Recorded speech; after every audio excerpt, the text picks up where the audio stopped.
Hello, hello, hello, and welcome to HerVision 2025. It's been highly anticipated, and the moment is finally here. I want to welcome you from wherever you're joining us. You may be at home, at work, in your car, on the job, wherever you are. I'm saying a very warm welcome to you to HerVision 2025. Thank you for joining us today, and I can assure you, you're going to have a most beautiful time with us. So, Her Vision is more than just an event. It's more than just an online summit. It is a call. It is your moment and your date with destiny. It is that strategic thing that is in the timeline of your life to propel you to your next level, to make that significant change in your life. That moment you've been waiting for, this is finally it. You know, the things that you're going to hear today, they're going to expand your mind. They're going to stretch you. They're going to pull things out of you. So I want you to participate fully. Now, this summit may be free, but there is a price that I want you to pay. And it's not in money, but the price is in your posture. That's the only thing I'm asking of you tonight. So I want to tell you three things that I require from you when it comes to your posture. Number one, I want you to dream big. Dream big and want more. You know, don't minimize your dreams. Don't shrink. Don't think small. You see, while you're here tonight, and as we go on with the program, I want you to dream big and go for it. Dream big and go for it, right? There's no limits whatsoever. The Lord said to us, He said, let your light so shine. Let it so shine before men that they may see your good works and glorify your Father. So there's no time to play small. This is not the time to be shy or the time to be timid. You dream big and you go for it. It's either you go big or you go home. And when you go home, you don't want to go and tell stories and excuses of why it is you could not do the things that were in your heart to do. Actually, in fact, it's not go big or go home. It's go big or go big. There's no middle ground. There's no other option. It's either I win or I win. Go big or go big. Right? So while you're here tonight, dream big. Want more for yourself. Aspire for more. Right? To want more for yourself is not a bad thing. It's not bad to aspire for more, to want to achieve more, to want to do more with your life. So dream big and go for it. Dream big and go for it. So number one thing I want you to do, like I said, I want you to dream big and I want you to want more for yourself. I don't want you to be comfortable with where you're at. Even if you're doing good, there's still more. There is still yet more. Right. So I don't want you to just be inspired, like I said. Desire more, want more, expand your vision tonight, expand your mind, see the whole world as your playing field. There's so much more. Number two, I want you to pay close attention.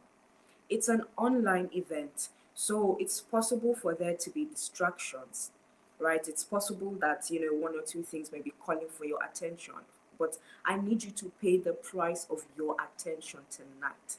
Don't let anything distract you.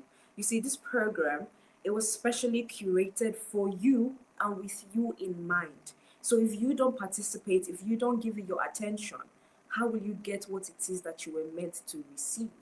So I need you to pay attention. And I want you to listen to what it is that our speakers are going to say to you tonight.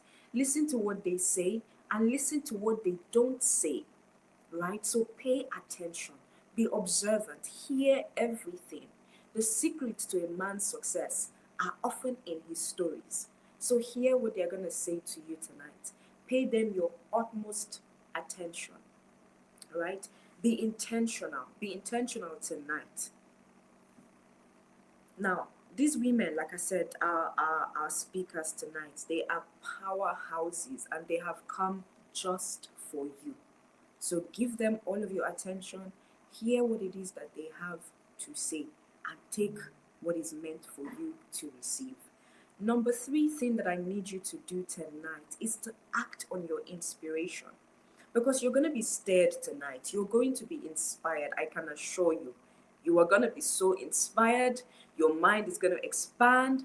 You're going to see how you can do more in your career, in your business, in your ministry, with your purpose. You're going to see your mind is going to be expanded. You're going to be inspired. A fire is going to be ignited in you. But after that, what next? So I need you to act on your inspiration. As we go through tonight, take notes, write down your action points. Okay, what have I heard tonight? One, what am I going to do with what I've heard tonight? Right? Because the inspiration without action is almost of no point. So I'm going to need you to commit to taking action as a result of tonight's summit. So don't just feel inspired, be prepared to take action. And while you're getting ready to take action, don't wait for things to be perfect. Don't say, okay, I'm inspired, I've heard, what they have said to me, I know what to do next, but let me just wait till I can do this. Let me just wait till I can buy that. No. Strike while the iron is hot, right? Get to work immediately. If you listen to my videos a lot, I say to you, start from where you are and with what you have. Because if you're waiting for the perfect moment to come, it will never come, because you will never think everything is perfect. You keep seeing one or two things that you need to change or that you need to improve. And that is good. That is called growth, right? So start now, start where you are, start riding on the inspiration so that you're unstoppable. So that when challenges or whatever things may come your way, you are unstoppable. You just keep going, right? Because you started, you've built momentum, and you're on your way. You keep going, don't stop, keep going, okay? So be consistent, be diligent, and be excellent, right? Be consistent, be diligent, keep going until you arrive at where it is that you want to arrive at. Don't despise your beginning. Don't despise where you are. Don't despise what it is that is in your hand now. Use that one to start. That business idea that is in your mind, as you're inspired tonight, start with what you have. Start with what you have. If you sell products, if you sell services, start with what you have. And when you start, do it with all your might. Remember, don't think small. We don't think small here. It's go big or go big. It's either you win or you win. There's no middle ground. So when you start, do it with all of your heart. Do it with all of your heart and keep at it. The Bible says, do you see a man who is diligent in his work? He will stand before kings. He will not stand before mean men. The key is your diligence, which means you're careful to pay the required attention to make it be excellent. So in your career, in your business, in whatever it is that you're about, your call, your purpose, be diligent, be consistent. Don't allow anything distract you or discourage you. Be consistent, keep at it. So that's the third thing I want you to do tonight, is to act on your inspiration. So you're welcome to HerVision 2025. Our two speakers are here with us tonight, and they are eager, they are burning to talk with you and to share with you, their thoughts. They are eager to share with you words that will impact you, words that will upgrade you, words that will set you on a course and on a path for certain greatness and success. So sit with expectation, take notes, jot things down, take note of the actions of the things you want to do, and make sure you act on your inspiration. Awesome. All right. So we are going to be inviting our very first speaker. I am thrilled and just excited that we have her here with us tonight. She's a visionary leader. She's been the vice president of a 30,000, body strong, number of students while she was at university. And even as she's come out, she's now the founder of Accendere UK. It is a platform that ignites. Illuminates, and stirs and brings out the leader in the people that participate with them. Mayo has over 10 years of experience, and she's led a multi-pound organization, as in, organizations that have money, multi-million pound organizations, and, you would love to hear from her. So without further ado, please welcome our very first speaker tonight, Miss Mayo Femi-Obalemo. You are welcome. Thank you so much. Thank you so much. Good evening, good morning, good day, wherever you're joining from. Thank you so much. Great for having me on here tonight. Thank you so much. I am so honored to be here on Becoming with Grace Isaac. Wow, so beautiful. Thank you. So today we're going to be talking about leadership and mastering leadership, influence, and purpose. I think that is a very important, or those three things put together are very important. And I am very honored to be able to speak about that today. Thank you. So I'm Can going I? to hand over. Yes. All right. So for listening, Mayo's topic is mastering leadership and influence through purpose. So let's get into it. All right, beautiful. Thank you so much. Over the next few minutes, I'm going to be speaking. And just like what has already been said, I do encourage you to participate fully, take your notes, take our action points that you're going to be acting on from here on. Identify things that you might need to improve on, things that you may not have considered before, and so on. However, I will start with a story. Growing up as a firstborn of three, I always naturally found that leadership gravitated towards me, whether by choice or by positioning. And at a point, it seemed quite scary, right? But over time, I realized that it was actually me being me. And for me, that is what I think is one of the most important factors when it comes to leadership, and that is authenticity. The best leaders are the most authentic leaders. There is no point in leadership trying to be who you're not, because you can only pretend for so long. So it's important. Authenticity is so important. And moving on in my story, I would find that I'll get into a place, and whether I put myself forward or not, I'll just become the leader, maybe the team head, or even without a title, I would find myself leading the group, or leading the task, or leading whatever it was that we were doing at the time. And so as I grew, I continued to just love it. I continued to, until I then realized that leadership also comes with a burden, right? So when things don't go right, or when things don't go the way they're meant to be, everyone's looking for who's the leader of the team, right? And there was a bit of conflict there. However, I then made a conscious decision to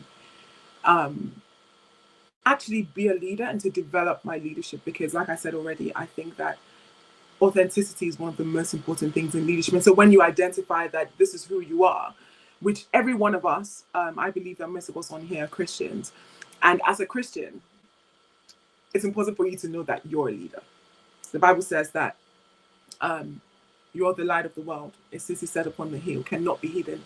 Light is for leadership. Light is for illumination. Light is for inspiration. Light is for direction. And so of necessity, if you are light, then you are a leader. So what then is important is that you first of all identify and accept that nature for yourself, and then begin to harness and develop your leadership intentionally. We're talking today about leadership and influence through the lens of purpose, right? And so who are you? Okay, now let's go back to my story. So fast forward to Maya realizing she's a leader and taking advantage of every leadership opportunity that comes her way. I had gone to university, and I think it was already mentioned in the introduction. I went to university, again, became different leadership positions in the university, but was in my final year and was about to graduate. And then I found out that there was an opportunity to become a vice president of the university. And I'm thinking, oh, wow, okay. I didn't really pay much attention to it until someone I had worked with throughout my time at university then said to me, Mayo, have you seen this? I think you should go for it. And I thought, somebody believed in me. Even if I don't know what this role is about, let me go for it because Joe believed in me, Joe, the receptionist. And so I did. And she had put my nomination through anyway. So I took on the campaign and started running, doing everything that had to be done. And on the evening of my campaign week, the Friday, I met someone who kept asking me, but why should we vote for you? Why should we vote for you? And I'm thinking, everybody else has asked me, why should we vote for you? But this guy in particular was very adamant on why you. And after about 20 minutes with him, he then looked at me and said, you have something that this university needs. He said, do you know there hasn't been a Black person in whatever number of years? And I'm thinking, what? I didn't know that. And in that instant, he told me, because this was Friday, campaign voting began on Monday. And he said to me, over the next 3 days, Friday, Saturday, Sunday, I want you to look yourself in the mirror and convince yourself first that the university needs you. Then come back and speak to us. And I thought, wow. But what changed in that moment was I now realized that this was beyond me. This was no longer about me. Why? Because this white man had seen me and thought, the university needs this Black woman to cause a change, to lead change in the university, to break a barrier, to show people what's possible. And I realized from that moment that my purpose in that university at that time was to indeed show people who look like me, came from similar backgrounds as me, that it is possible for them also to lead change on a wider level. And so that's exactly what I did over the course of 3 days. I came back on Monday, ready for voting week, because voting had started on Monday. And now I realized I was not operating from a position of, please vote for me. I was operating from a position of, I have a responsibility to show people what's possible, but also to change the status quo at the university. And that's exactly what happened. So I created a campaign team. We campaigned everywhere. Come campaign evening, praise God, we won. And that was the beginning of a journey for me. Now, once I came into position, it doesn't mean that automatically because I arrived, everything was easy. No, I faced what is called imposter syndrome because I was still dealing with the crisis of, how did I get here? I mean, my first job, my first responsibility was the university was recruiting a new vice chancellor, and my team had to spearhead that. So we had to interview people who were 50, 60 years old. Okay, probably not 50, 40, 50 years older than us. And I'm sat there on that table and I'm thinking, why in the world should this man be proving to me that he's fit to be the vice chancellor of the university? But I had to realize that I was there for a reason. I deserved my spot on that table. And that is so important because if you're not on the table, I always say to people, if you're not on the table, you're on the menu. So it's important you get on that table, get to positions of influence, get to positions where you can make a change. Don't be that person who sits back all the time and all you do is complain and complain and complain. If you have identified that there is an issue in a place, if you have identified that something needs to be fixed, that's where you step up. That's where you harness your leadership and step up to be the difference. With that story, I'm going to share a few thoughts with us tonight. And I hope that, you not only leave here with stories, but you leave here inspired to do something different. In my journey, like I already mentioned, one of the things that has really moved me, not just authenticity, but in authenticity, understanding why am I here now?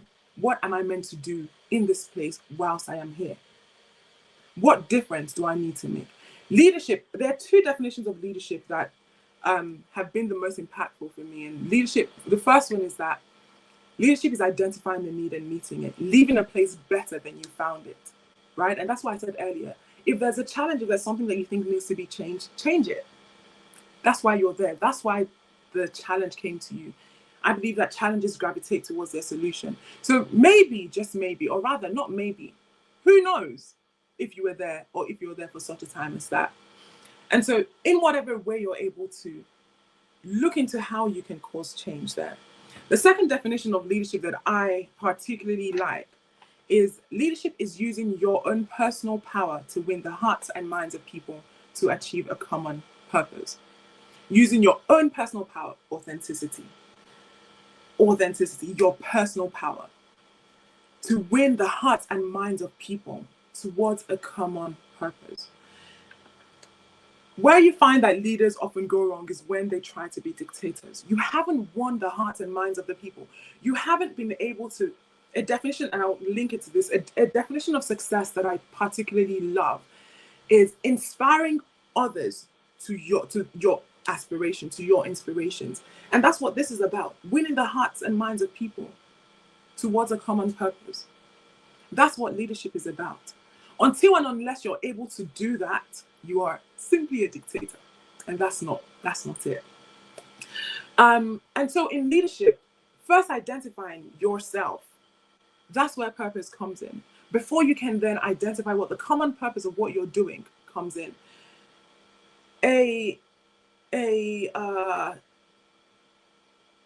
What will I call it? A system. A system that I often use when it comes to leadership is 3 steps, or a technique, a principle. Yes, that's the word I was looking for. A principle that I use is the 3 grips: grip self, grip team, grip task. You don't always necessarily have a team, but you must first start by gripping yourself. You have something that you want to do. Say, for instance, what we were talking about earlier about leading change wherever you are. You have something you want to do. You have a goal you want to achieve. You must first grip yourself before you can grip the goal. Grip yourself. Catch a grip. Chill. Why am I here? What am I meant to be doing? In this time, how long do I have here? What are the resources that are available to me? Grip self. Then you grip team. So what do I need to achieve this thing that I want to do? Is my team all over the place? This is the process of winning hearts and minds. So you have first used your personal power. You have first identified your personal power. Then the next step is for you to win the hearts and minds of the people. Inspire others towards your inspiration. So you grip team. This is not the time to start. By grip team does not necessarily mean delegate. You have to first grip. You have to win their hearts and minds. You have to win them. They have to see that we're on the same team. And that's what happens in that process of time. Okay. And you do that, and then you grip the task. That's the third thing. You grip the task. You grip the goal. I am here. I am of one mind. I have gotten my team. We are together of one mind. Now we have a goal to achieve. We have a task. So we can then, at this point, and only at this point, begin to grip the task.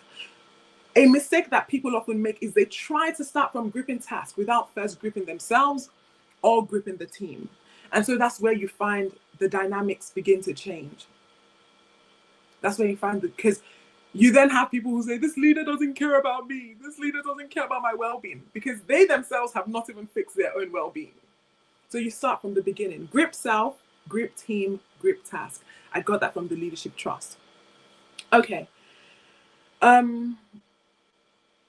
So in realizing, we started talking about authenticity. In realizing the authentic factor of yourself, your personal power, who you are, and why you're there at that time, you then begin to harness and develop yourself.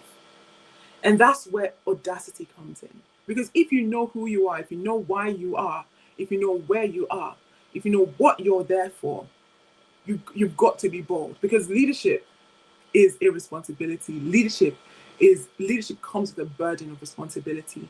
And so to be an effective leader, you've got to be bold. There are a few personality traits, skills that I think are important for us to address. And one of them, first of all, is, well, we've spoken about authenticity. The next thing is audacity.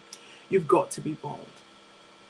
A leader is bold. Remember, we're looking at leadership from the lens of light. Light is for direction, illumination.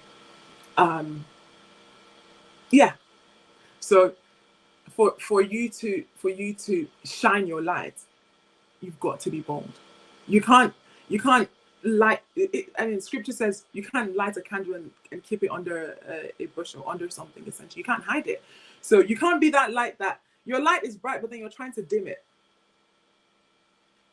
You've got to be bold. You've got to be aware. You've got to be aware. That's why it's important you first grip yourself and you grip your team. You've got to be aware. What do you need? Who do you have? What do you have? What do you need to develop?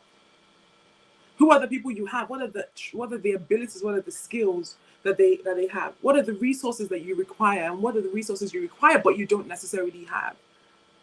The people that you have, one of the best things about leadership is the ability to help others become their best selves. And at this point, I'll just segue very briefly into Accendere. Like was already mentioned in the introduction, following my time in office at the university, I then went on to work at the Leadership Trust, which is where I got that definition I spoke about earlier, which was an organization that what we did was we developed leaders, and our ethos essentially was better results faster, because we believe that, or rather they believe that, and we all believe that the best leaders are the ones that can have the best results. If your leadership is not fixed, there's no point trying to get an end goal. One of the things that Steve Jobs, who's the founder of Apple, one of the things Steve Jobs said when asked, what is the best products that you've ever developed? He said, the people, the team, because they're the ones who develop the things that you have. And that's why it's important. Anyway, coming back to Accendere. So I went on to work at this organization where we spent every day literally developing teams for other organizations who would come to us. And I realized a lot of people we were working with were people at the peak of their career. There were C-suite executives who were a few years away from retirement. And I thought, what can we do for the younger generation of people? And that's how Accendere came about. Because I realized that whilst we always talk about unemployment, there is something that I believe is more chronic a killer than unemployment. And I think that is underemployment. And it's a state whereby people are not operating at their maximum capacity. So they may not necessarily be unemployed, they are employed, but they're underemployed. So I thought, how can we change that? I'm not going to sit down and complain about it. How can we change that? And through Accendere, that's exactly what we've done, or what we're doing. We're helping young people maximize, first of all, identify their innate potentials and maximize those potentials to achieve or to fulfill their purpose. So that is why I believe that leadership is about. It's about helping others see wider than they themselves see themselves to be. Okay, I'm just looking at my time. Helping others see wider than they themselves see, than the limits at where they operate.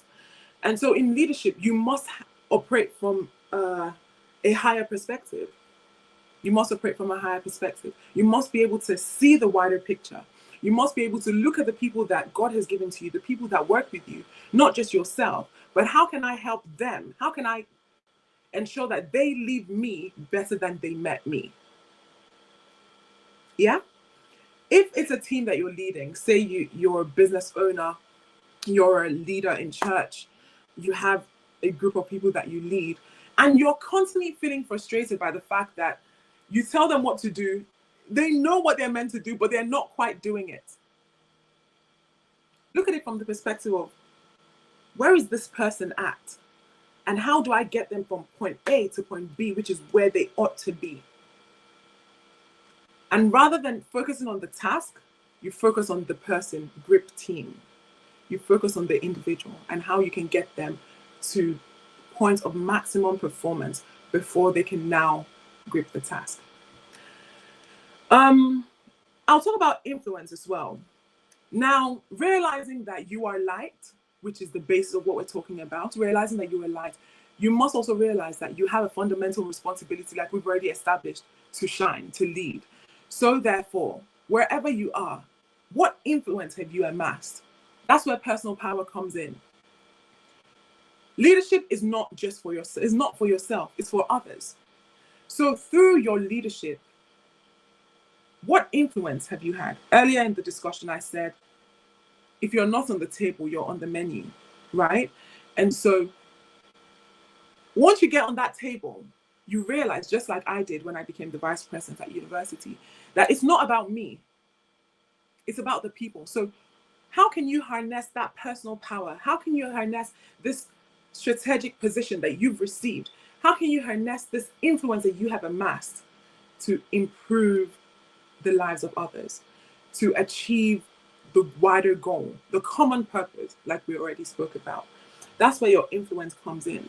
Influence is never about self. The best of leaders are not selfish. The best of leaders are not selfish. You cannot be a leader if you are selfish. You are there for yourself. It is completely against what leadership itself stands for. And then you think about the wider impact of what your being there at that time can have. Whilst I was in the university, and I became the vice president, we have a wall of fame whereby the names of the different university governors, the people who've led the university essentially, are. And my name was put there in my first year of being there. And I was excited. I took a picture. Yay, wow, I'm on the Hall of Fame. In whatever number of years to come, if Christ tarries, people will come here and see my name there. Fantastic. But then one day I was walking past the Hall of Fame and I thought, how can I not only leave my name on the wall of this university, but in the hearts of people that are here, in times to come beyond my existence in that university? And that is where your influence comes, wider impact. What lasting change can you have as a result of your leadership and your influence? I think I have about 2 minutes left. I'm just trying to make up my time. And then something that was mentioned by the convener, Grace Isaac, earlier was not just thinking small, think big and think now. Think big and think now. What can you do from where you are? Don't wait till it seems, oh, I have amassed this great influence. I have amassed this great position. From where you are, what can you do? The reason Joe, the receptionist, was able to recommend me or to nominate me to be the vice president of the university was because at every step of my time in university, I had proven to be someone worth leading a 30,000 point strong university community. I never did that from the position of, oh, I want to be vice president. But on my program, I was the program rep. In my year, I was a year rep. In my course, every course that we had, I was a course rep. I was the president of my build-up, of the BLW Society. I was involved in different leadership positions. And so I was building influence in the academic sector, in the extracurricular sector as well, but also in the volunteering sector. So when there was an opportunity for when we had freshers coming in, new students coming in, I would go and volunteer to help them. I would volunteer to be a mentor to them. So at different point, I was building my capacity. And that's one of the things about leadership. You must build capacity. So when it was now time to elect a vice president, Joe, the receptionist, who had worked with me in different capacities, thought, Mayo, you would be good for this. And that's what I will conclude this talk with. In leadership, you must believe in other people. Someone believed in you for you to get here. So you also believe in others for them to get to where they need to be. Joe saw something in me. I didn't even know about the vice president position because I was an engineering student in the smaller campus whereby we didn't really engage much with the student union. But Joe thought, Mayo, you can do this. And she didn't stop at Mayo, you can do this. She nominated me. She empowered me. So who are you empowering? How are you using your influence to empower other people where they are? With that, I think I am bang on my time. So I will pause here for any questions. If anyone has any questions.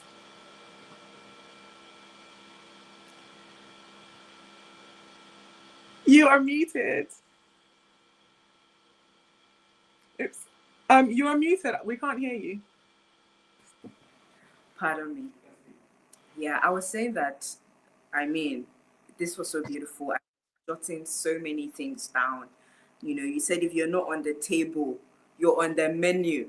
And I'm like, that's one thing I certainly don't want for myself. I don't want to be not be where the main decisions are being made, where the action is happening. You know, you talked about using influence to improve the life of others. And you know, there was something you said that I think, I mean, everything you said stood out to me, but you said that the best of leaders are not selfish.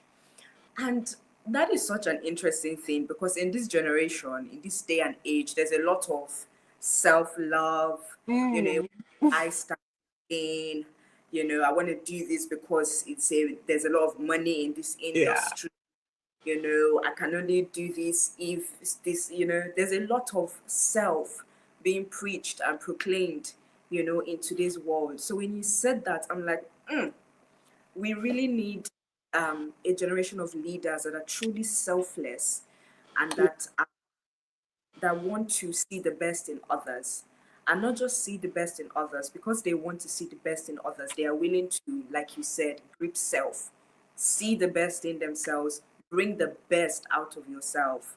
You know, for me, that's I say that as it means when I show up, I'm showing up as my best. You know, I'm gonna give Yes. opportunity my best. Like you said, while she was able to nominate you was because you had constantly proven that you could be a responsible leader. You know, and that's something that I want to say to everyone listening tonight is that you grow your capacity by doing. So take opportunities. If you have a business idea, do it, start it, you know, because that is an opportunity to increase your capacity. You'll begin to learn what works and what doesn't work. You'll begin to Mm. be someone who is responsible and who is accountable, not just to others, but to yourself. Remember, grip self. You're proving to yourself that, okay, I can handle this business. You're proving to yourself, I can handle this project. I can Mm. handle that. You're building capacity. And I was on a program in a youth earlier this year, and I was saying to them that there was a time where I had a thrift business, like I was selling thrifted clothes. Yeah, yeah. I did it with everything in me. I gave it my. Mm. You would never know that those clothes were thrifted, but it was building capacity in me. There was a time I was making videos from my room, my room with my tiny phone and my reading lamp as my lighting. That was in 2017. But I was learning how to speak, how to be how to script, how to do different things. Yeah. So I'm saying to say that you know, take opportunities. When opportunities come your way, grip them and grip them with all of your might. Give everything your best shot. Amazing. So I'm gonna take one question. Okay, we have a question from the audience. All right. So I'll read it out for you. It is Latifa Love asking, what if you don't know where to start? Should you start from a community?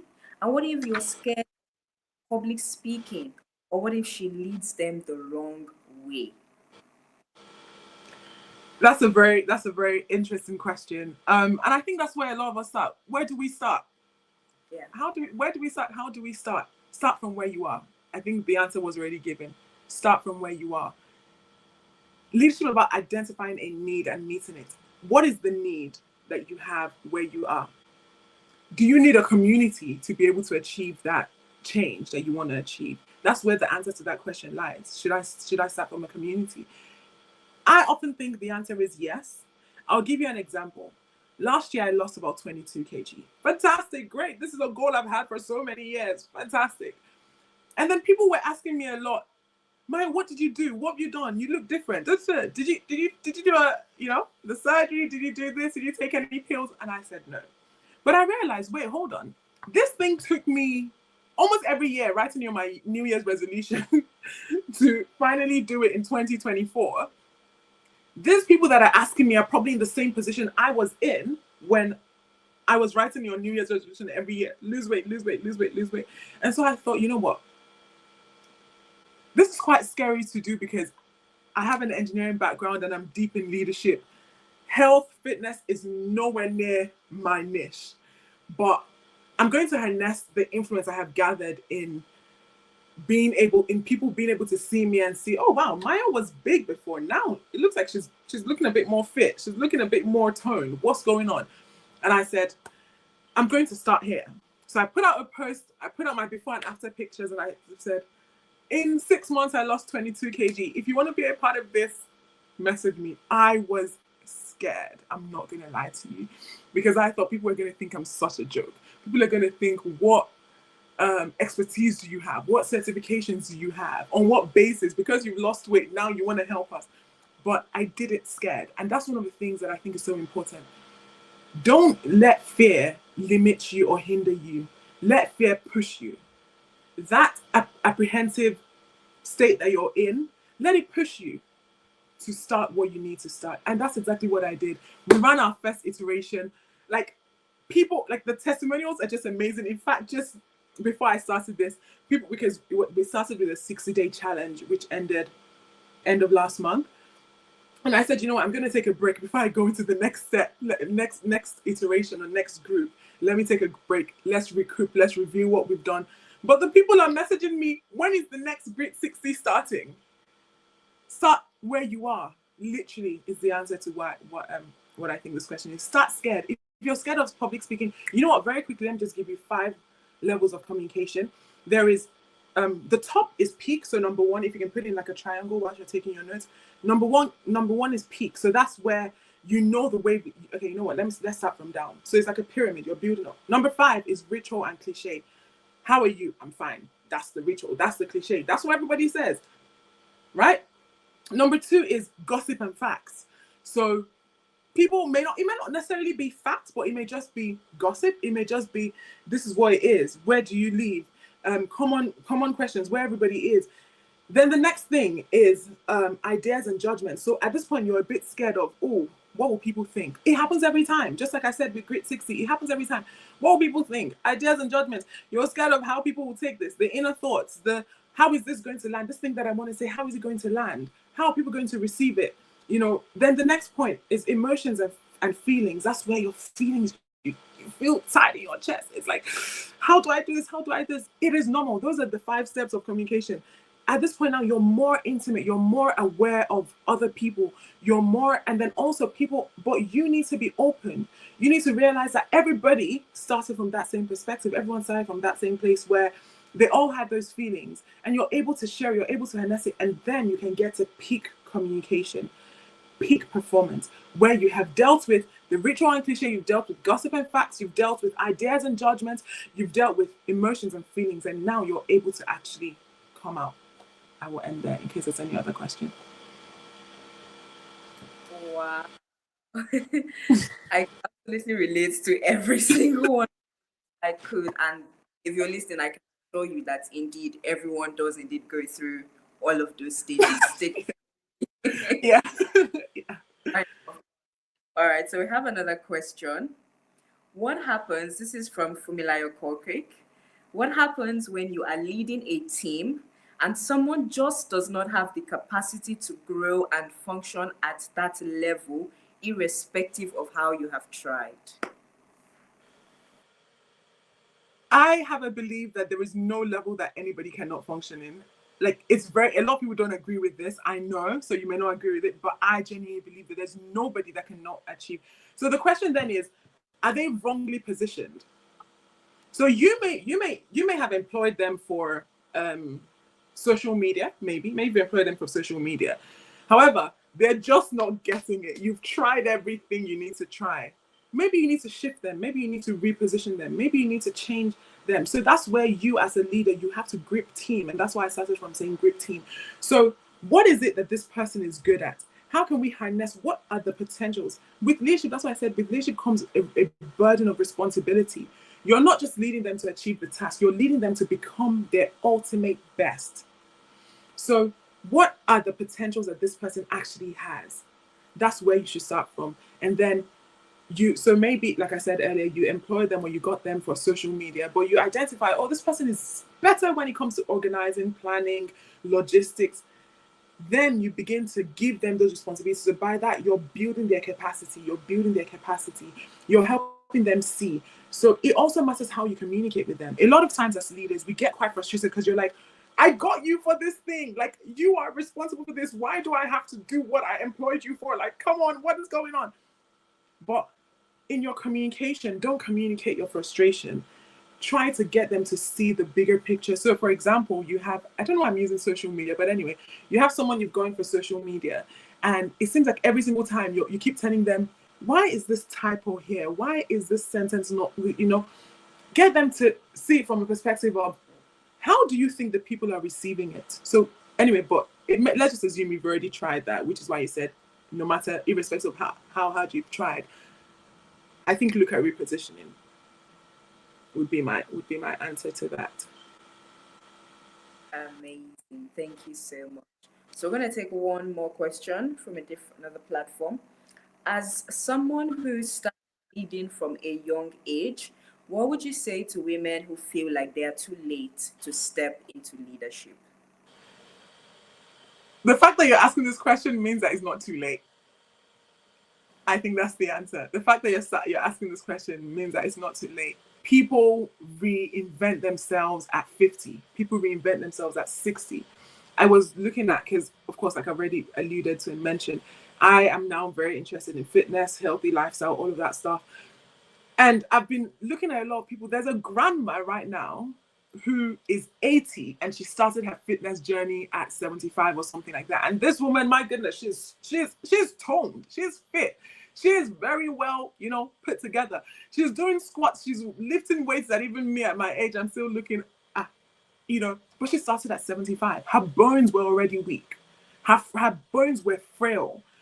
But she had her decision. And that's why leadership is, first of all, a decision. Success is, first of all, a decision. It has to start from your mind. So it matters how you look at it.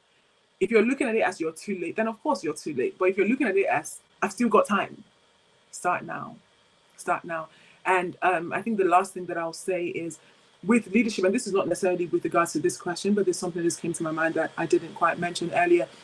With leadership, wherever you are, whatever you're doing, wherever you find yourself, be determined to be your best version of yourself. Be determined, because you might not have tomorrow. Like, you might not have tomorrow to do what you're doing now. Be determined that you will do it right the first time. You don't need a second try. It is possible. There are people, yes, there may be people who tell you, I tried 99 times and it didn't work. For you, it can be different. It should be different. You are light and you've got to shine. Thank you so much. I think that's the last question, right? Yes, that is. Thank you so much. The posture of your heart. Trust me. I mean, I felt like, oh, have I missed my window to have done something the Lord put in my heart when I was 9 years old? But like you said, you can always reinvent yourself. And if you believe there's still time, there will still be time. If you believe it's late, Yes. so the posture of your heart. Maya, I want to thank you so, so, so, so much. This has been brilliant. We've gained so, so much. Thank you for the words that you shared, with us tonight. Thank you so, so much. Thank you so much. Thank you for having me, and thank you to everyone who participated, and thank you to those who asked questions. I love questions. Thank you. Thank you so much. Thank you. All right, so we are moving to our keynote speaker. It is my honor, my absolute honor, to be introducing to you a leader, a founder, a voice and a force to be reckoned with. She was recently named one of the 100 most notable Africans. I mean, trust me, her work spans across leadership, cultural advocacy, wellness, identity. She is someone that will not cower like you. No, no, no, you don't. This, trust me, trust me. She is here with us tonight and she's here to stir something powerful in you. So I want you to join me to welcome our beautiful keynote speaker, Adanna Ifeoma Egwuatu. You're welcome, ma. Oh my gosh, I'm so happy. Good evening, ma'am. Good evening. Can you hear me? We can hear you just fine. Awesome, because I was really worried about the sound. Grace, well done. This is amazing. I've known you for how many years now? It's been a journey. I mean, congratulations. I'm super proud of you, and I'm so blessed to be here. Um, I would have loved for people to, be more engaging via the chat. But I think people are just meditating and taking everything in. So we're going to go on with that. But if you have anything to say, feel free to leave a message in the chat, and let's hear from you as well. I also want to say thanks to the amazing speaker we just had who spoke extensively on leadership. I mean, that was simply amazing. I could feel her passion, and I was just like, Grace just knows how to go and get the most amazing people on earth. So that was remarkable. Thank you so much. I learned so much just listening, and I had to also reflect a little bit. I think you've she touched on a lot of things on leadership, um, and yeah, navigating the road to industry leadership and success. She touched on a lot, as regards leadership and as regards, just getting things right, at this stage, because I keep on telling people that once you meet a certain stage in your life, it might take a long time for you to really get yourself back and to take yourself to where you're supposed to be. But God is faithful and God is merciful. I'm happy that Grace is a pastor. We also connect on that level as well. I am a Jesus baby. I'm a God baby. I say that to anybody who cares to listen. I'm nothing without him. And it's because of him I can sit here and, speak with all of you. So okay, my name, I think I should apply from there, but I was so excited. So my name is Adanna Ifeoma Egwuatu, and I'm the founder of the African Hair Summit and the Afro Hair Culture and Beauty Festival, and a lot of other initiatives that promote our natural beauty, our African culture, and our local beauty businesses. You're welcome to follow us on IG and other social media platforms to learn more about our upcoming activities and events. Now, moving on to what we have for today. Um, when Grace reached out to me about this event, I honestly thought it was a live event because I love connecting with young people. I love to just see people I'm speaking with. I love to just feel them. I love to, just engage with them, because I really wish I had people around me who were happy and willing to guide me when I was much younger. Um, I founded the African Hair Summit in 2016, and I want to tell you something. Being a leader shouldn't be an ambition, okay? You shouldn't say, oh, when will I know? How will I know I'm a leader? Or it's time to lead, or it's time to become to get into leadership and all of that. Being a leader should not be an ambition. Being a leader should come as a result of the impact you have created from following, from fulfilling purpose, and all of that. Being a leader is not something that you just wake up in the morning and like, oh, I feel like becoming a founder or a CEO, and I just feel like bringing people together to lead them. No, you cannot lead anybody anyway if you have not followed. You cannot lead, you cannot guide, you cannot teach if you have not been taught. You cannot create anything, you cannot build anything if you have not served. If you have not sat under anybody, and it's not because you need to learn anything from anybody.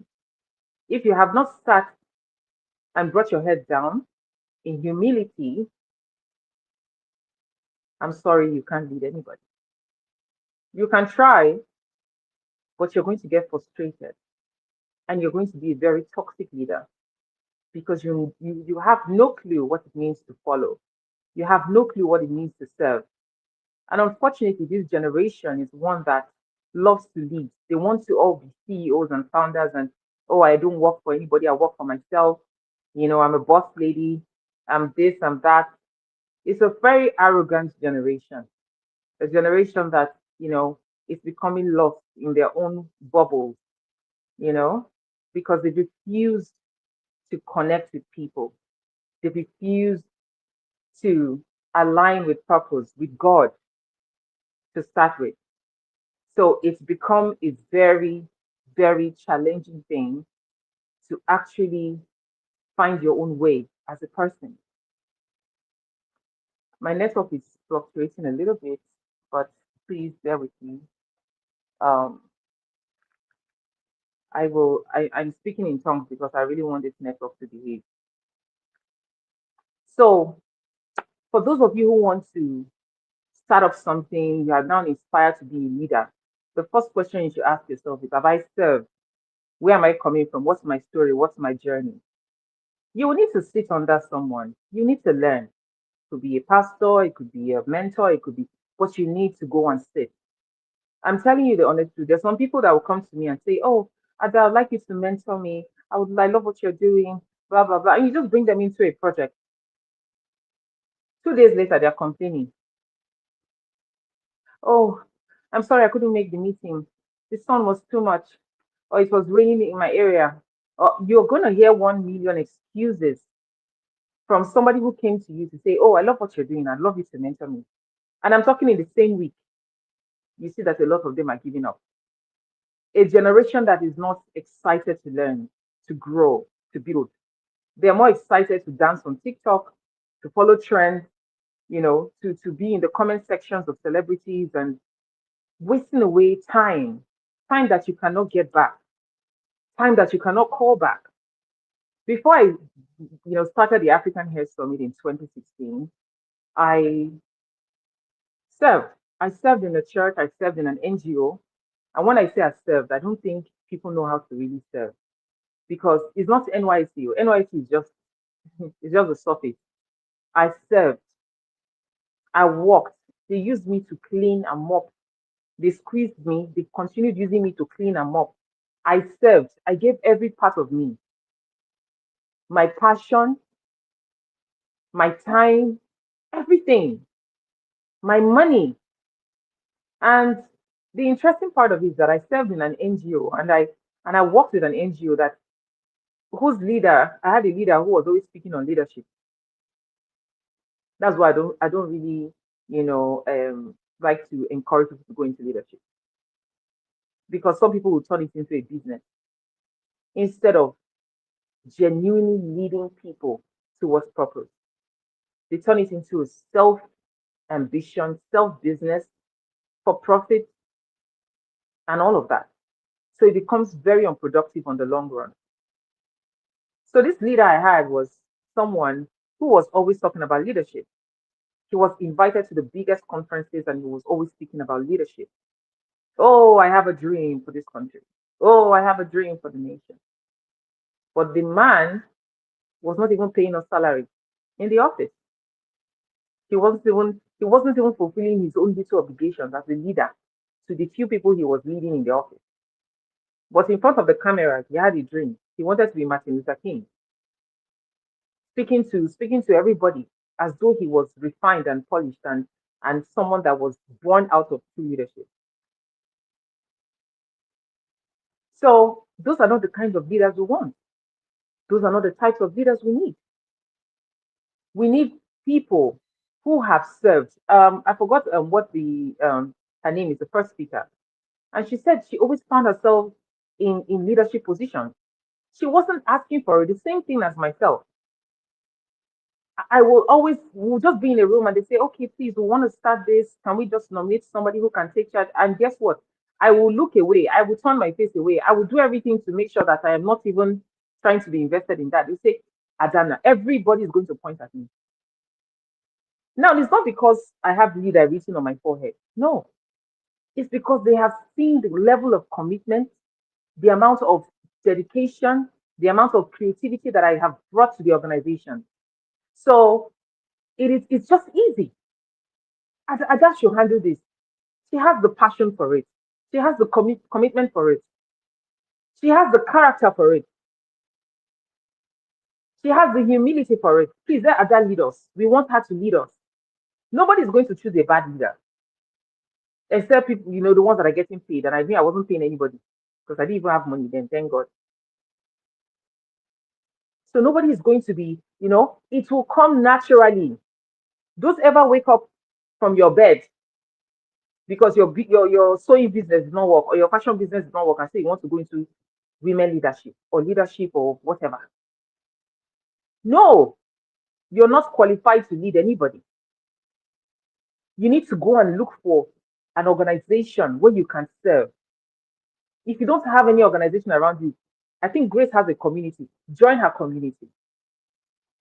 Learn, sit down, know what it means to be punctual, know what it means to keep to time, know what it means to respect people, know what it means to take correction. Because one of the biggest problems with this generation is that they don't want to take correction. Nobody can correct anybody. You can't tell me anything. I'm an adult. We know you're an adult. We know that you waited since you were 2 years old to become an adult so that you can disrespect everybody. We understand. But you need to understand that that can take you only so far. It will not take you to your purpose, and it will not help you fulfill your destiny.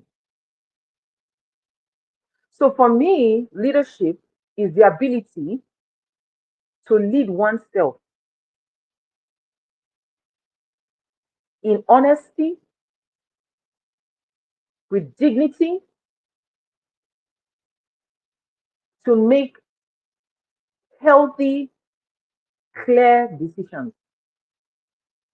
The ability to lead oneself. First of all, you have to be able to lead yourself before you start leading people. And what have I said about being a leader? You have to start from somewhere. You can't jump into the thing. That's the reason why we are in a country where everybody is crying, because we have leaders who never followed. We have leaders who never served. So they're out of touch. They don't understand what is going on. Leadership has a lot to do with empathy. If you go into certain offices, certain organizations, and you see the way people interact with others, you see the way the so-called bosses interact with their junior colleagues and all of that, you feel so sorry. You'll be like, I pity this woman's husband in the house. You mean this woman is married to a man, and the man calls her honey? You can feel the toxicity from the way she handles people around her in the office. You can feel it. There's a movie, I think we have a terrible bosses or something. I don't know if you even know. I think we should make the Nigerian version of that movie because they didn't quite capture the wickedness, the local wickedness we have in the system here. So you must have empathy. You must know what it means to feel for others. That's what makes you a genuine leader. Because your purpose is to help people, guide them to the right places through informed and dignified decisions. You're not making decisions based on your selfishness, your selfish interest. You're not making decisions based on your ego as a person. You're not making decisions because I am the boss. I want them to know that I am their leader. Anyhow, they will feel it. When you wake up in the morning, you talk to yourself, you look at yourself in the mirror, you're telling yourself, I am the boss. I am the one that is giving the command. I am the one it is not sustainable. You will need to learn empathy. If you don't have it, if it is not in your family line, go and kneel down, ask God to give you. He's a faithful God. He's a generous God. And He will give you what you're asking for, especially when He knows it will take you closer to Him and closer to purpose. Consistency and commitment. You see, those are two things you cannot play with if you want to be successful in leadership. Let us just be very clear about it. There are so many people that have fantastic ideas out there, great ideas, remarkable ideas. Ideas that if Bill Gates here, he'll say, I thought I was intelligent. But guess what? They're not consistent. They show up today, they show up tomorrow, they don't show up on the next day. They make excuses for the rest of the week. I will continue next week, I beg. Even Jesus to understand my situation. and you think you're going to go somewhere with that. No, no, it's not possible.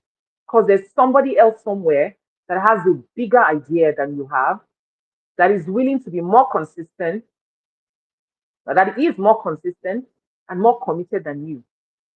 And that gift, remember what the Bible says about a man who is diligent. For those of you that go to church every Sunday to shout amen, but you don't hear the word, it talks about what? Seest thou a man who is what? Diligent. When you are diligent, you're consistent, you're committed, you're passionate. Every day you wake up in the morning, you go back to that. Every day you wake up, you go back to that thing. Every day you before you go to bed, you check it. You are you're nurturing. You are dedicated. So when you put yourself in that situation, when you see that that is who you are, it is only a matter of time. Nations you don't know will call onto you to favor you. They will call you. They say, "Please come. We have noticed you. You just keep popping up every day in our faces, spiritually, physically, mentally. You're just everywhere. We see you, and that's the worst part. Sometimes you think nobody sees you. You think people are not seeing those little things you're doing. You think people are not seeing. They're not taking notes. That's not true. There's some people that have gotten serious management jobs from being ushers in church, but because of their commitment, dedication, passion, a CEO came to church and noticed them and said, this one can do a great job in my office. And that is how they got their how many million naira employment. So who told you nobody is looking at you? That is where you fail. That is where you deceive yourself. And that is the power of consistency, because consistency will not choose where to be consistent. Consistency is consistent through life, on a daily basis, on an hourly basis. Consistency is consistent through life. So you need to wake up and understand that nobody else can do it for you but yourself.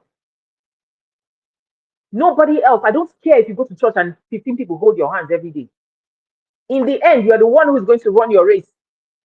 You're the one who's going to go through it. The ups, the downs, you will understand that God is faithful. How else do you understand if you don't have the down part of the journey? You will go through it. You will be consistent through it. You will not make excuses. Oh, my car didn't start. Use Uber. Uber is expensive. Use along. Stop making excuses. Buy a bicycle. Now people are riding bicycle. Or you buy good shoe and use it to trek, go to where you're going to. There's no excuse. There's a man who owns a digital bank right now in Nigeria. And he told me that when he was in Abuja, he used to trek from Dawaki to central area to sing in church. Hey, I want you to go and meditate on that. What I just said. Do you know where Dawaki is? And then the roads were not like this. So when Dawaki was a bush, he said he used to trek from there, trek through Metama, trek to town, to central area, because he was also a what's it called, a choir member in the church. So when he was done working, he would trek from that place to the church to play the keyboard, to minister in the choir. Then he would trek back. I wish I was seeing some. I wish I was seeing your faces. I wish I was seeing you, because I work with energy. I work with energy. I want to wake you up. I want to shake you. I want you to understand that you cannot be making excuses. You cannot be making those excuses you've been making. You cannot continue like that. Everybody has gone through what you're complaining about. Even worse. Even worse. There's some people that have gone through so much, but they don't even talk about it. And then you see them where they are, in high places. And you say, this person, I'm sure he just got a great investor, or he got a great. No! It's called consistency. It's called consistency. There's a way you be consistent that your body will not even know when you're sick. You just have to wake up. The symptoms, you will get healing. Do you understand what I'm saying? Your consistency will cure malaria, to cure typhoid, to cure all the sicknesses you're dealing with, because your body has been programmed to get up.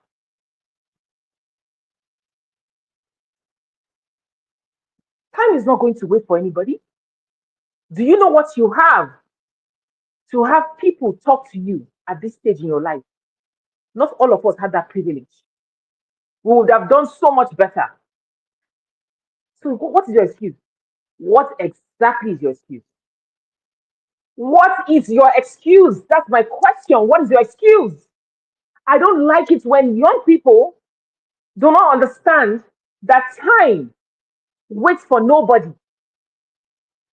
Time waits for nobody. You cannot rewind and go back to yesterday. You cannot. Unfortunately, I wish you were a magician. Even the AI that is happening now cannot do it for you. So you need to wake up and understand that you are here for a reason. You need to be purpose. You need to be purpose driven. You just understand that, look, if I don't do this, nobody else will do it. This is the reason why I'm here on earth. This is the reason why I was born. This is the reason why I'm alive. This is the reason why they were trying to abort me in the hospital, but I came out of the womb. This is the reason why. Because of today. For you were created for such a time as this. You were created for such a time as this. You have to wake up because it is not business as usual. There's so much distraction. There is so much distraction right now. You think I'm lying? Just get on social media. And one stupid gist will land that you didn't ask for. One stupid story will fall on your page that you didn't ask for. You are going somewhere, you will now spend the next 15 minutes watching it and smiling. Hey, this woman is so funny. Hey. But you had an assignment, you had something to do. I remember when we started African Hair Summit, we got so many people to manage our social media page. And I realized that I just have to be one of the managers. Because you can't keep waiting for people. You ask what happened, why didn't you post yesterday? Why didn't you do this? These people have a bucket of excuses to give you? So I just found myself also managing the page as much as I could. Oh, this person hasn't posted today. Okay, let me go and do it. Oh, there's a comment that has not been attended to. Okay, I will attend to it. You cannot keep making excuses. The reason why I didn't do it is because my secretary did not. Keep quiet. Do it. The vision is your vision. You cannot allow what I don't understand to take you out of purpose. You can't do that. Self-evaluation and alignment. It's part of the journey. You want to lead and you don't know how to evaluate yourself. You don't know how to tell yourself the truth. You don't know how to sit down and say, this is where I was last year. I am here this year. What is it that I need to do differently? What is it that I have been doing that has not been working? There's some people that once you tell them, oh, this your strategy is not working, they take it personal. They take it personal instead of them to actually sit and listen to see if there is some level of truth in what you're saying. Pride and ego that is only born of this world, that has nothing to do with God, has consumed millions of people. That is why they are stagnant. That's why they can't go anywhere. You have to evaluate yourself.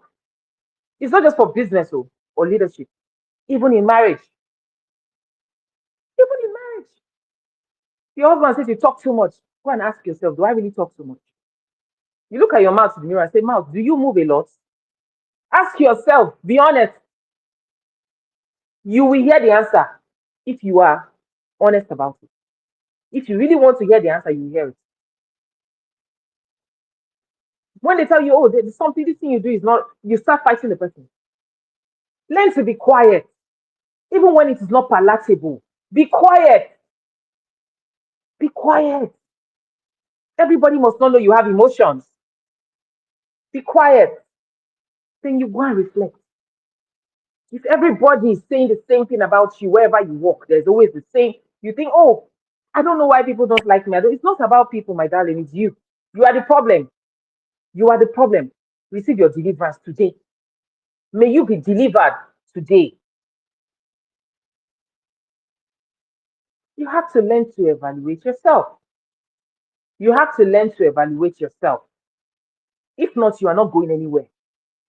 You're not going. Why did the chicken cross the road? You're not crossing the road. You're not getting there. If you do not learn to evaluate yourself, tell yourself the truth. Tell yourself the truth, even if it is painful. There's some truths that can be painful. Oh, cry if you have to cry. Be angry for 2 days if you have to. Just take it. Yeah? Just take the truth. As long as you hear it, just take it. However you feel, you will recover. I wish you what? A speedy recovery.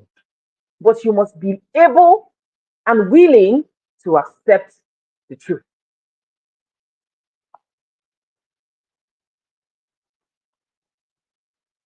The last thing I want to talk about, I don't even know about my time. Grace, please, you need to please tell me. The last thing I want to talk about is the ability. Somebody write it down. The ability to mind your business. The ability to what? Mind your business. That is the downfall of many people today. They don't know how to mind their business. They don't know how to mind their business. On every post on social media, you see them commenting. Plus the one that concerns them, plus the one that does not concern them. They are there. Then, when they are exhausted and tired from doing nothing, they go to bed and wake up in the morning to continue. But they're always in church on Sunday sowing seeds because they want God to miraculously place them in high places. Is that not witchcraft? Is that not witchcraft? Some of you think witchcraft is to go and join ugly women. No, there are very fine women in the world now, in corporate world, that are witches. They don't even know that they are witches because they don't want to do anything to improve on themselves. They don't want to learn how to mind and focus on their business. Do you know what difference that will make in your life? The ability to mind your business.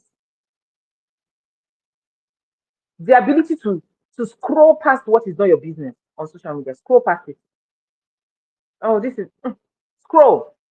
The ability to unfollow. You need to unfollow so many people. Distractions, unfollow.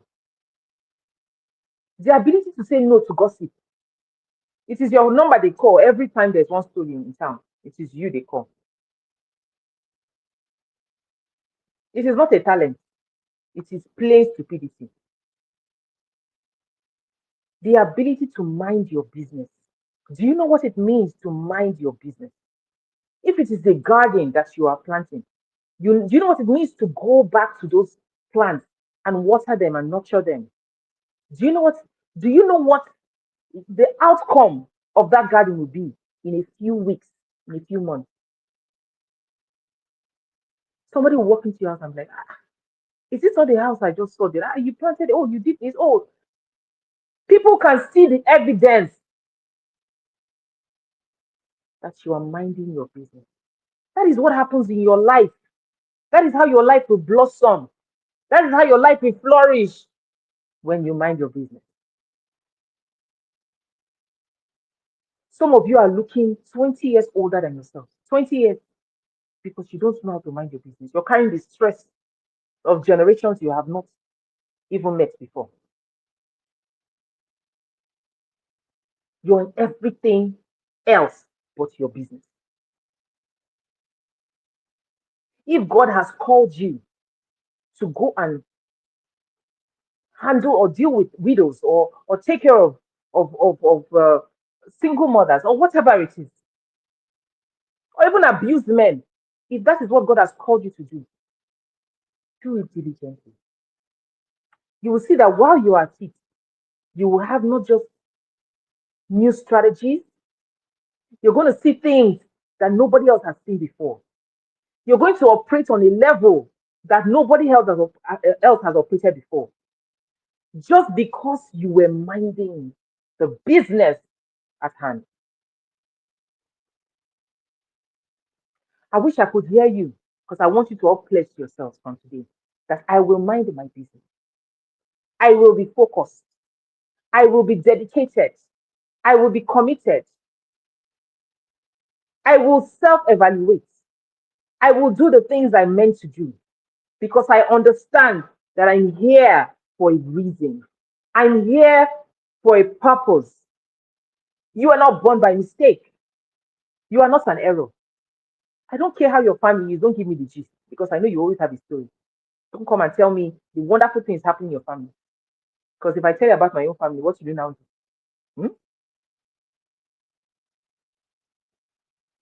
You're not a mistake. I don't care how what happened with your father's first wife, and then or your mother or the sisters. I don't want to know the story.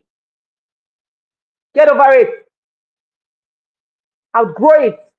Learn from it and move on. Build your life so that you don't make the same mistakes your parents made.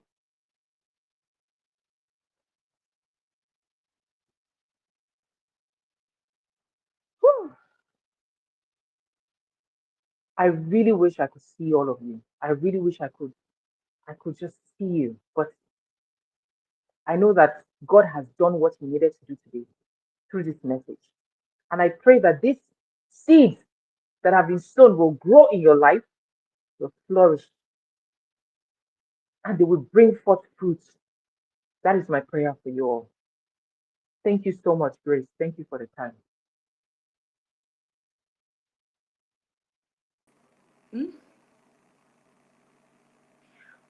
Hmm. Wow, wow, wow. Man, that was hot. I know you were not seeing people's faces, but the comment section was buzzing. It was bubbling. And not just the comment section, man, we ourselves. I was here, I was speaking in tongues. I'm full. I'm so full. I'm so full. Ma, please, we have a few Bless God. questions Mhm. that we want you to answer. I mean, because we're going to take everything that we can take from you this evening. Mhm. Thank you Mhm. so much for pouring out to us. Mhm. So, I mean, you spoke with so much conviction and so much passion. I can tell that you genuinely care about this Mhm. generation. This was the talk that we needed. This was the whooping, the Mhm. fire up our asses that we need. Thank you so much, Mhm. man. Thank you so much. Like, this Welcome. was divinely orchestrated, and Mhm. I'm personally happy that I heard, and I followed, and we are here today. Thank you so Mhm. much, man. Thank you. So we have Thank a God. few questions. Um, Someone says, how can we be bold in leadership without becoming aggressive or losing our femininity? I think I already spoke about some of these things about serving. And the reason why it's important to serve is because some of you need to go through those terrible people. Some of you need to understand that the reason why it is good sometimes to go and serve. You know, some people they say, "Oh, I don't like my boss. That's the reason why I resign." No, stay there. Sometimes stay there. You understand me? Stay there. And it's important to have the Holy Spirit lead you. You don't have to stay there forever, but there could be a lesson that God is trying to teach you from that experience. But we are so impatient. The first sign, and it might not be anything really bad, but just something you're not used to. And then the boss says this or that, and you're like, "Hmm, I don't like the way he talks to me. Who does it think? Is it what I'm working for him?" That doesn't make your personality any better. So if you're in a funny, employment or whatever, sometimes you need to tarry. Even the journey of our Lord Jesus Christ was not a palatable one. When you go through those fires, you're going to see that it is going to bring out something new that is precious. You're going to learn and grow in the ability to understand better how to treat people. You're going to understand what your boss did not understand. And then when you're in that position, you will do better. And when you know better, that automatically helps your confidence. It automatically makes you a bold person. And being bold doesn't mean you should be aggressive because you have learned. Remember, you have learned through what you went through. You have learned through the things you suffered, what it means to be humble, what it means to be wise, and what it means to be confident in God. I'm not talking about all this arrogance on the street. No. But you will have to go through those things to understand what I'm saying. It's not something that just happens. I hope that helps you. Whoever asked that question, I hope that helps you. So I don't know whether you're employed. I don't know whether you run a business, but there are certain things on the job that are testing your patience, that are pushing you, that are poking you. How are you reacting to those things? Do you wear dress every day? In fact, maybe you're going to the office, you say, I wear a dress that that can allow me fight in case I have to fight. No. Sometimes you need to go. That insult, take it. Take it. But it does not make you foolish for not talking. It just means you are learning and growing. And then when you are in that same position to lead other people, you will know the difference between good and bad leadership. And that is where wisdom is born. That is how you become a phenomenal leader. All right. So let's get to the next question, please. Thank you. Thank you so much, Ma. I was very, very Yeah. encouraged by that. Very encouraged. So we have another question. What role has failure or disappointment played in shaping your leadership journey? Or rather, like how can we handle failure and disappointment? Those are two things that are inevitable. And again, it depends on what you define as failure. That you did not succeed in doing one thing doesn't mean you are a failure. It means you failed at something, but that doesn't mean that you are a failure. Because let me tell you something, eh? For instance, you get a job in Zenith Bank, for instance, and you're a managing director or whatever, you get to a high level or a senior director, and then you get fired from the job. The same family that opened their arms to welcome you are now the ones that are criticizing you.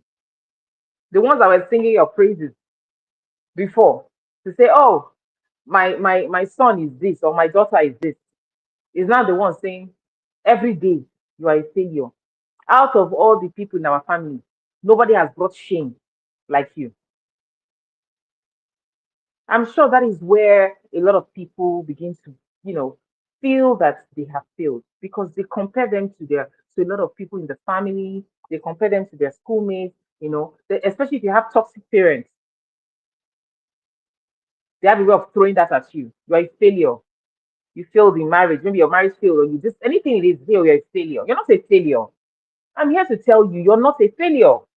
I do not care what it is that you went through and all of that. You were not a failure because I have failed at certain things, but I didn't allow that define who I am.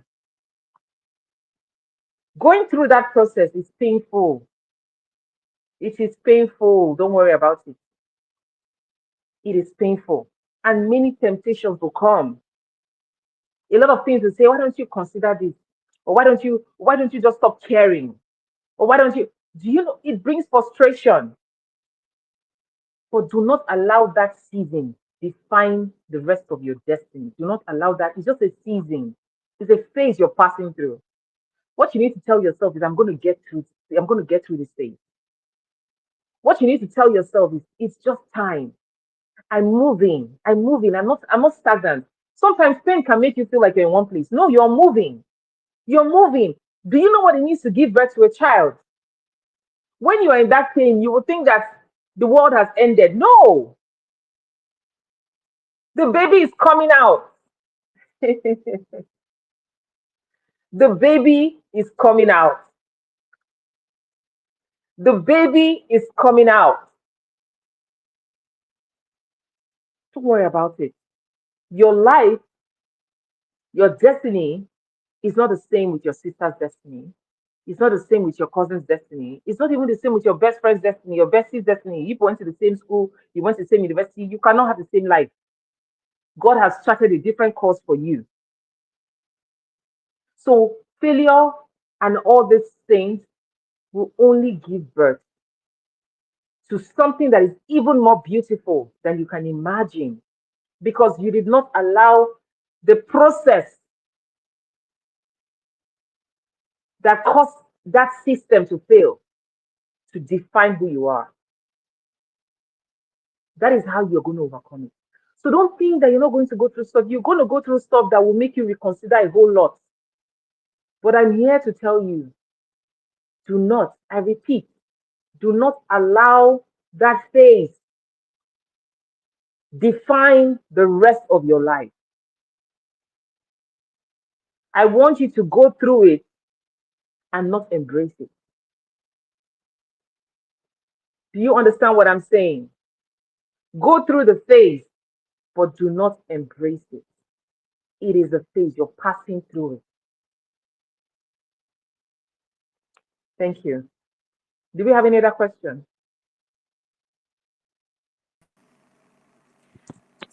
All the other questions, Ma, you already answered them while you Yes. spoke. Mhm. I want to thank you so much, Ma. You've given us so much food for thought, and not just food for thought, food for action, words for action.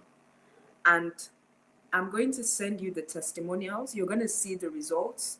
These investments, these deposits that you have made tonight, you are going to see the results. There's a I ripple can't effect wait. happening. I can tell you, even from myself, I can speak for myself and tell you that you have I can't ignited, wait. you have said the words I needed to hear. You have said the Mhm. words that we all needed to hear. We have, should we take this question? Mark, can we take one more question?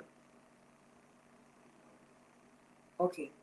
Miss Adanna has gone off, but I will forward the questions to her. But we are profoundly grateful to both of our speakers tonight for coming on our platform. Okay, can we take one more question? Okay, Ma, we have a question. What are some recommended materials that you have consumed to develop the mindset that you have today? That question is very interesting. My darling, whoever asked, it's a very good question. And I wish I had one answer to that question, but I don't.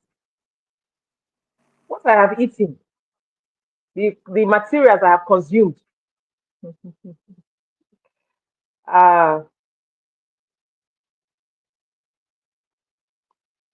Let me tell you something. You're going to go through the fire and you're not going to be burned. You're going to go through the fire and it will not consume you. You see, the food that life gives you is not on bookshelves. The ability to understand, to sit with the Holy Spirit first in prayer, thanksgiving,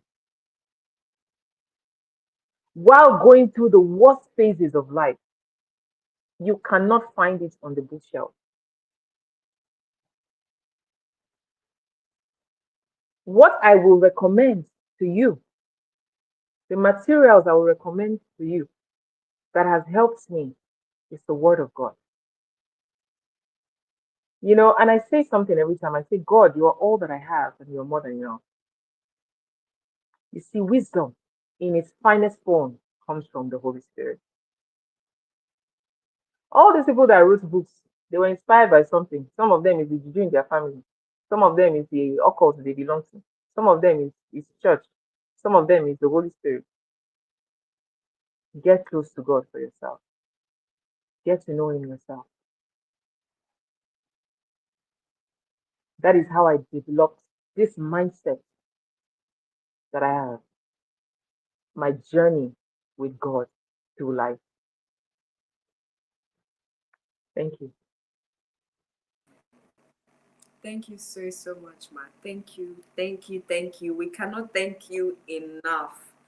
But from the depth of my heart and from the depth of all our hearts, we say thank you.